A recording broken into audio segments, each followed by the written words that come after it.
preso atto che lui ha deciso unilateralmente di aumentare le tasse, al di là dei numeri che ha detto che insomma sono molto discutibili e non so da dove gli vengano fuori, però noi siamo contrari all'aumento delle tasse. Poi ripeto, i numeri che ha dato sui bar e su altro sono tutt'altro che quelli. Nell'inciso del leader degli azzurri in Veneto forse le dichiarazioni più importanti sulla partita dell'aumento dell'IRAP, contestato fin da subito dagli alleati, non ancora commentato dai colleghi di Fratelli d'Italia. L'aumento dell'IRAP è stato stimato dall'assessore Calzavara intorno ai 40 milioni di euro, a fronte di almeno 16 miliardi di tasse che la regione avrebbe fatto risparmiare ai veneti.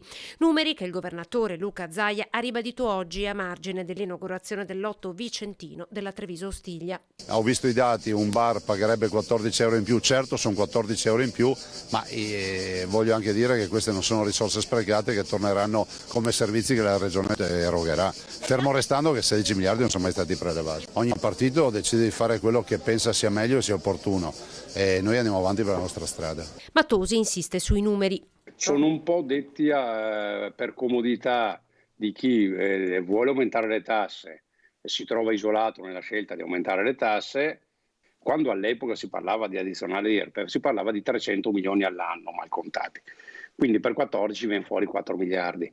Quindi quando Zaia dice noi non abbiamo applicato ai veneti 15/16 miliardi di tasse, non capisco di che numeri parli.